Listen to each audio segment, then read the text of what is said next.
अगर मैं आपसे पूछूं कि आईपीएल 2025 का बेस्ट कैप्टन कौन था, आई एम श्योर आप लोगों के दिमाग में हो सकता है अलग अलग आंसर्स हो या फिर एक मेजॉरिटी के दिमाग में एक ही नाम हो। और अगर वो बेस्ट कैप्टन होगा तो जाहिर सी बात है उसकी अपनी एक बेस्ट टीम होगी। तो हमने सोचा क्यों ना इस आईपीएल 2025 की जो बेस्ट 11 और फिर एक इंपैक्ट प्लेयर मतलब बेस्ट 12 बन रही हो उसकी तरफ नजर डालते हैं और देखते हैं कि क्या कोई टीम ऐसी हो सकती है जो इस वाली टीम को हरा सकती है। सबसे पहले जाहिर सी बात है जब आप टीम की बात करोगे, आप कप्तान की बात करोगे, तो मेरे हिसाब से आईपीएल 2025 का बेस्ट कैप्टन अगर कोई था तो वो श्रेयस अय्यर था। जी आई नो कि वो फाइनल नहीं जीत पाए और रजत पाटीदार ने ट्रॉफी लिफ्ट करी, बट आई स्टिल थिंक कि जिस तरह से कप्तानी की है श्रेयस अय्यर ने पूरे टूर्नामेंट में, he was the best captain. So ये जो मैंने 11 बनाई है, इनफैक्ट जो 12 बनाई है, वो श्रेयस अय्यर की टीम के हिसाब से ही बनाया है। सबसे पहले इस टीम में ओपनर होंगे साई सुदर्शन। श्रेयस कहां पर फिट होंगे वो भी बात करेंगे, लेकिन आई थिंक के साई सुदर्शन के साथ इस पर्टिकुलर सीजन में आप जाओगे बिकॉज यार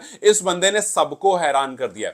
किसी ने नहीं सोचा था कि साई आकर के अपने स्ट्राइक रेट पर इतना काम करेंगे, अपना एवरेज इतना बेहतरीन करेंगे, ऑरेंज कैप लेकर के जाएंगे। साई ने 15 मैचेस खेले जिसमें 759 रन, 108 उनका हाईएस्ट रहा, 54 का एवरेज और 156 का strike rate which is a very good number. और जब जब ये शुभमन गिल के साथ आते थे मतलब हमेशा ऐसा लगता है कि यार धीरे चल रहे हैं लेकिन टीम का स्कोर कभी भी कम नहीं होने देते। सो दोनों मिलकर के एक अच्छी जुगलबंदी करते थे और अच्छा टोटल बोर्ड पर लगा देते थे। लेकिन अब जाहिर सी बात है जब मैंने साई की बात करी और शुभमन के बारे में 2 लाइन बोली तो आपने सोचा होगा कि यार सेकंड नंबर पर फिर तो शुभमन गिल ही होंगे। देखिए सेकंड नंबर थोड़ा सा प्रॉब्लमेटिक था, थोड़ा मुश्किल था, क्योंकि यहां पर 2 नाम हैं जो बहुत जबरदस्त हैं। एक है विराट कोहली, दूसरे हैं शुभमन गिल। दोनों के नंबर्स मोर और लेस एकदम एक जैसे हैं, दोनों के मैचेस एक जैसे हैं, दोनों के नंबर ऑफ रन एक जैसे हैं और इसी वजह से यहां चुनने में थोड़ी सी डिफिकल्टी हुई, खास करके सेकंड नंबर पर। सो मैं आपको दोनों के नंबर्स बताता हूं और फिर मैंने किसको चुना है बताता हूं, फिर आप बता देना आपकी टीम में विराट होंगे या शुभमन होंगे। ठीक है,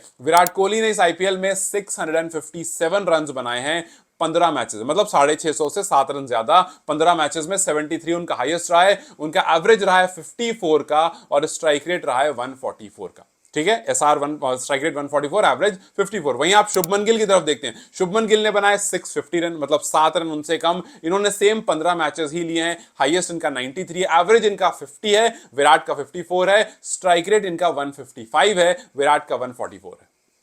सो एवरेज विराट का बेहतर है, आपको शुभमन गिल का स्ट्राइक रेट बेहतर है। रन्स में विराट जो है वो 7 रन आगे हैं, दोनों ने 15 मैचेस ही खेले। और जिस तरह से साई सुदर्शन के साथ शुभमन गिल का जो जोड़ा रहता था वो बड़ा जबरदस्त रहता था, but I still think Virat थोड़ा सा एज रखते हैं बिकॉज हमने विराट को इस टूर्नामेंट में और इससे पहले भी काफी बार गेयर बदलते हुए देखा है। हालांकि ये टफ चॉइस है, आप शुभमन या विराट दोनों में से किसी एक को भी चूज कर सकते हो बिकॉज दोनों बिल्कुल एक जैसे नंबर्स लेकर आते हैं।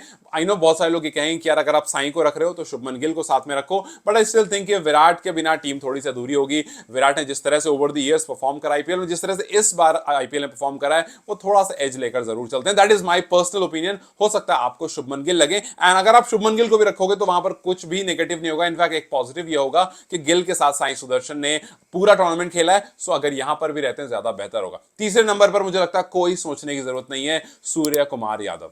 भाई सूर्य कुमार यादव के बिना ये टीम नहीं बन सकती है। जिस तरह से, जिस कंसिस्टेंसी से आईपीएल 2025 में उन्होंने खेला है, हर मैच में 25 प्लस रन। आज तक कभी ऐसा नहीं हुआ था आईपीएल में कि पूरा सीजन एक बंदा खेल गया और पूरे के पूरे 100% रन जो उसके हैं वो 25 प्लस थे। इससे पहले मैथ्यू हेडन 92% ऑफ रन एक टूर्नामेंट में उन्होंने 25 प्लस बनाया था हर इनिंग में, बट इस बार कुछ और ही कर गए, कुछ नेक्स्ट लेवल कर गए सूर्य कुमार यादव। और दैट्स द रीजन के इनकी जगह फिलहाल इस पर्टिकुलर पॉइंट पर कोई नहीं ले सकता। उन्होंने 16 मैच खेले, 700 से ज्यादा रन, मतलब एक पहला नॉन ओपनर रहा जिसने 700 से ज्यादा रन बनाए। इससे पहले एबी डिविलियर्स के थे लेकिन उनके 700 टच नहीं कर पाए, इनका 717 रन रहा और ये मुंबई की तरफ से एक सीजन में सबसे ज्यादा रन बनाने वाले खिलाड़ी बने। सो 16 मैच में 717 रन, हाईएस्ट 73 रहा, एवरेज 65 का और स्ट्राइक रेट 167। आप सोचो 60 प्लस का एवरेज, 160 प्लस का स्ट्राइक रेट, 3 नंबर पर आप आते हो। ऐसा भी नहीं कि आपको पावर प्ले मिलता है, आप मिडिल ओवर्स में खेलते हो और वहां पर जाकर के आपने इतनी अच्छी बल्लेबाजी की है। सो ये वाला जो सूर्या था ना भाई, बड़ा जबरदस्त था और 3 नंबर पर तो आप डेफिनेटली इसको रखोगे। चौथे नंबर पर आएंगे कप्तान श्रेयस अय्यर। अय्यर ने, अगर आप इस बार आरसीबी के मैचेस उनके हटा दो, आरसीबी में उनके, आरसीबी के खिलाफ जो उन्होंने मैचेस खेले उसमें उनके नंबर सिर्फ और सिर्फ सिंगल डिजिट में रहे सारे, तो उनको आप हटा दो तो बाकी इन्होंने हर मैच में अच्छा काम किया है। सो यस, एक वहां पर चीजें थोड़ी सी माइनस होती है, बट अगर आप कप्तान की तरह देखते हो तो श्रेयस अय्यर यार 17 मैच में 604 रन, इनका हाईएस्ट रहा 97 नॉट आउट एवरेज, 50 प्लस का स्ट्राइक रेट, 175 का। भाई ये बंदा आपको टीम में चाहिए। पहली बात, जिस तरह से कप्तानी करी, जिस तरह से गेंदबाजों को यूज किया है, और आप सोचो कि इनकी लेस एक्सपीरियंस टीम थी, इनकी टीम में सबसे ज्यादा अनकैप प्लेयर थे। सो आप देखो 4 5 या 6 प्लेयर, 5 प्लेयर तरह से अनकैप लेकर चल रहे हो आप, और सारे इनएक्सपीरियंस प्लेयर हैं, उनको आप इस टीम में इकट्ठा करते हो और उस टीम को आप फाइनल तक पहुंचाते हो। यस, रिकी पॉन्टिंग एक बड़ा हाथ था, लेकिन ऑन फील्ड कप्तान का बहुत बड़ा हाथ होता है। सो श्रेयस अय्यर ने जिस तरह से कप्तानी की, I think he deserve to be in this team. और फिलहाल अय्यर को मैं चौथे नंबर पर रखूंगा। 604 रन, 17 मैच, 50 प्लस का एवरेज, 170 प्लस का strike rate, second best in terms of batsman अगर आप देखते हो, क्योंकि इससे कप्तानी की बात कर रहा हूं। सो इससे ऊपर शुभमन गिल है कप्तान में, और फिर दूसरे नंबर पर कप्तान में इनका नाम है। सो जाहिर सी बात है आप इनको एज अ बैटर और एज अ कैप्टन जरूर चूज करोगे। फिफ्थ पोजीशन में मुझे लगता है निकोलस पुरन। हालांकि निकोलस पुरन की जगह को लेकर के आप थोड़ा सा ऊपर नीचे कर सकते हो based on situation, but team में उनको आप जरूर रखोगे, बिकॉज पुरन जिस तरह से उन्होंने शुरुआत की थी, बीच में थोड़ा डाउनफॉल जरूर आया था, लेकिन जिस तरह से उन्होंने शुरुआत की थी भाई वो जबरदस्त था। और इस बार सबसे ज्यादा सिक्सर भी पुरन ने लगाए। सो आप चाहोगे कि एक बल्लेबाज हो आपको नीचे आकर के लोअर मिडिल ऑर्डर में, जहां पर वो कमाल कर सके। सो पुरन ने इस बार 14 मैचेस में 524 रन, 87 उनका हाईएस्ट रहा, एवरेज रहा 43 का, और स्ट्राइक रेट रहा 196 का।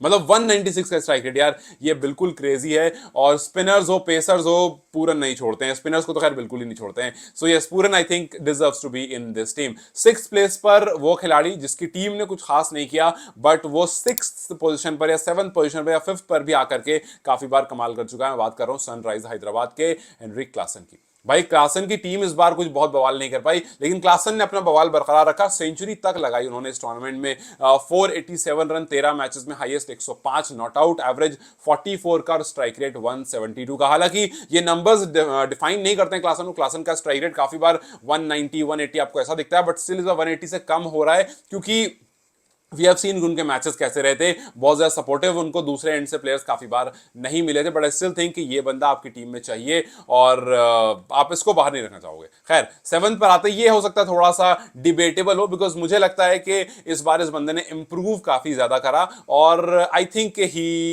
If he is here then ये हेनरिक क्लासन के साथ मिलकर कुछ कमाल कर सकते हैं। बात कर रहा हूं जितेश शर्मा की। आरसीबी से टूर्नामेंट जीता है, ट्रॉफी लिफ्ट करी है, तो आप जाहिर सी बात आप टीम में डालोगे, और उन्होंने कुछ मैचेस भी, क्रूशल मैचेस जिताए हैं लास्ट में आकर के। तो I think Jitesh Sharma should be here. So 261 run, हालांकि रन के बेसिस पर नहीं किया गया पे, क्योंकि 15 मैचेस में आप नीचे आकर खेलते हो, नीचे आकर आपको बॉल ही कितनी मिलती है हर मैच में, आपने इस तरह से किया, लेकिन आपका स्ट्राइक रेट 176 का है, ये अच्छा है। सो 15 मैचेस में 261 रन, 85 इनका नॉट आउट हाईएस्ट रहा, और एवरेज जो है वो 37.29 का, स्ट्राइक रेट 176 का। सो मेरे हिसाब से आप जितेश शर्मा को टीम में जरूर हो। एक और आरसीबी खिलाड़ी जो इस बार काफी ज्यादा जबरदस्त रहा, जिसने एक और टूर्नामेंट, एक और ट्रॉफी लिफ्ट करी अलग टीम से, मैं बात कर रहा हूं कृणाल पांड्या की। एक जबरदस्त ऑलराउंडर जिन्होंने इस टूर्नामेंट में, मतलब इस टूर्नामेंट में एक कृणाल पांड्या ने सबसे अच्छी चीज जो करी वो ये कि अपनी स्पीड का ऐसा वेरिएशन करा। हालांकि रन्स बहुत ज्यादा नहीं है, लेकिन विकेट हर रेगुलर इंटरवल पर आकर के लेते रहे, and that is one reason कि कृणाल को इस टीम में मैंने रखा है। बिकॉज कृणाल देखो जिस तरह, हालांकि सोचो कृणाल वो बंदा नहीं है जिसके पास बॉलिंग में बहुत वेरिएशन हो, वो मोर और लेस एक ही वेरिएशन से गेंदबाजी करते हैं, लेकिन जिस तरह से वो पिच को यूज करते हैं और जिस तरह से अपनी स्पीड को यूज करते हैं, वहां पर कृणाल जो है वो काफी खतरा, खास करके स्पीड को जिस तरह से यूज, हमने देखा बीच बीच में 110 112 15 की बॉल भी उन्होंने फेंक दी, और जरूरत पड़ने पर 70 80 इस तरह से बॉल वो फेंक रहे। सो ये जो वेरिएशन है स्पीड की कि भाई 80 90 फेंक रहे और सीधा 120 फेंक दिया, 115 फेंक दिया, एज अ स्पिनर ये एक टाइम पर शायद अफरीदी क्या करते थे, और उन्होंने काफी परेशान भी किया अपने स्पीड वेरिएशन से। लेकिन कृणाल पांड्या आई थिंक के अगर आप ऑलराउंडर की तरफ देखो, क्योंकि बल्लेबाजी भी उन्होंने की, ऐसा नहीं, उनका 73 नॉट आउट हाईएस्ट भी है, हालांकि रन बहुत कम है 15 मैचेस में 109 रन, लेकिन हर मैच में बल्लेबाजी भी नहीं करी उन्होंने। बट स्टिल आई थिंक के कृणाल जो है वो एज एन ऑलराउंडर इस टीम के लिए काफी ज्यादा इफेक्टिव होंगे, और एक और स्पिनर इनके साथ जो आएगा वो भी काफी इफेक्टिव होगा। अगर आप पेसर्स की तरफ बढ़ते हो तो पेसर्स में सबसे पहला नाम आएगा जॉश हेजलवुड का। Josh Hazlewood third highest wicket taker, 12 match में 22 विकेट, सारे मैचेस भी नहीं खेले, बीच में जाना पड़ गया था। हाँ, वो जो गैप मिला इंडियन प्रीमियर लीग में due to that India Pakistan thing, उससे काफी फायदा हो गया आरसीबी को, ये आपको मानना पड़ेगा, बिकॉज हेजलवुड इंजर्ड हो गए थे, कप्तान पाटीदार इंजर्ड हो गए थे, और वो धीरे धीरे टीम से बाहर निकल रहे थे, बट उसके बाद जो स्पेस मिला वो रिकवर हो गए, और उसके बाद जब वापस आए तो अपने जो जो लय थी उसको कंटिन्यू करा। सो 12 मैच में 22 विकेट, इकोनॉमी 8.7 का, I think he deserves to be here. उसके बाद 10th में आएंगे नूर अहमद। चेन्नई सुपर किंग्स ने इस पूरे टूर्नामेंट में कुछ खास नहीं करा, एक ही खिलाड़ी था जो एकदम कंसिस्टेंट था अपनी लाइन एंड लेंथ के साथ, और वो सेकंड हाईएस्ट विकेट टेकर ही बना, एक विकेट से पीछे रह गया। 14 मैच में उसने 24 विकेट्स ली, एंड आई थिंक कि नूर नेक्स्ट सीजन और बहुत कुछ लेकर आ सकते हैं, और सीएसके को एक जबरदस्त खिलाड़ी मिल गया है, यूं कहें कि राशिद खान का लेफ्ट हैंड वर्जन मिल गया, जिसने राशिद से ज्यादा बेहतरीन गेंदबाजी कराई इस पर्टिकुलर सीजन में, विद एन इकोनॉमी ऑफ 8.1, जहां सब 10-10, 11-11, 12-12 के इकोनॉमी से रन पिटाते हैं, वहां पर ये 8.16 पर ही रहेगा। लास्ट में 11th नंबर पर आएंगे जसप्रीत बुमराह। इनके बारे में ज्यादा कुछ बोलने की जरूरत है नहीं कि कितने मैचेस कितने विकेट, बिकॉज अगर ये 12 मैच में 12 विकेट भी लें, 12 में 11 भी लें, तब भी इनकी टीम में जगह बनती है। ये इतने इकोनॉमिकल गेंदबाज हैं और हर क्रूशल मूवमेंट पाकर विकेट लेने वाले गेंदबाज। मतलब हार्दिक ने कहा भी था फिलहाल में कि जब भी विकेट नहीं आती है हम बॉल टॉस करते हैं बुमराह की तरफ कि लो भाई जाकर एक आध विकेट लाकर दो, बट बुमराह ने सिर्फ पंजाब के खिलाफ जो है वो श्रेयस अय्यर ने उनको उनका टोटका निकाल दिया था कि हाँ ये करेंगे तो फिर कमाल नहीं हो पाएगा बुमराह की तरफ से, एंड दैट्स व्हाई पंजाब जो है वो बुमराह से दब नहीं पाई। हालांकि उनके वहां पर इकोनॉमी अच्छी थी, गेंदबाजी उन्होंने अच्छी कराई, लेकिन जब आपके पास किसी सवाल का जवाब होता है तो फिर आप वहां पर बेहतर परफॉर्म करते हो, और फिर अय्यर के पास जवाब था बुमराह की गेंदबाजी का। हालांकि बुमराह ने 12 मैचेस में 18 विकेट लिए, बेस्ट उनका 4 विकेट लेकर के 22 रन इकोनॉमी जो है उनकी 6.6 की, यार 6.6 की इकोनॉमी T20 में, आईपीएल जैसे टूर्नामेंट में जो पूरा पूरा बैटर्स का टूर्नामेंट होता है, it is exceptional, and I think कि बुमराह को आप टीम में जरूर रखोगे। लास्ट एंड लीस्ट प्रसिद्ध कृष्णा, बिकॉज भाई आप इनके बिना टीम क्यों बनाओगे, पर्पल कैप रहे हैं, लेकिन ये 12th प्लेयर इसलिए बिकॉज आप इनको एज एन इंपैक्ट यूज कर सकते हो, जब गेंदबाजी करने आ रहे हो प्रसिद्ध के हाथ में गेंद दे सकते हो, और फिर अपने इंपैक्ट प्लेयर को आप वापस भेज सकते हो बल्लेबाजी के टाइम पर। सो प्रसिद्ध Krishna 15 match 25 wickets, best 4 for 41 और इकोनॉमी 8.27 की। सो ये जितने गेंदबाज हैं इकोनॉमी सबकी बेहतरीन है, अगर ऐसी टीम बनती है और इस वाले फॉर्म में रहते हैं, मुझे नहीं लगता है कोई भी टीम इस टीम को हरा पाएगी जिसका कप्तान श्रेयस अय्यर हो, जिस टीम में प्रसिद्ध कृष्णा, हेजलवुड, बुमराह एक साथ हो, और जिस टीम में नूर अहमद और कृणाल पांड्या से गेंदबाज। सो मुझे लगता है it's a perfect blend of power, skills, experience and everything, and I don't think कि कोई भी आईपीएल की 10 में से 10 टीम उठा लो, इस टीम को वो हरा पाएगी। खराब हो गया लगता है, क्या आपको लगता है कि ये टीम स्ट्रॉन्गेस्ट है, या फिर अगर आपको इसमें से कुछ चेंजेस करने होंगे तो आप किसको चेंज करोगे? मुझे कमेंट सेक्शन में जरूर बताएं। Till then you guys take care, I will see you very soon, bye bye.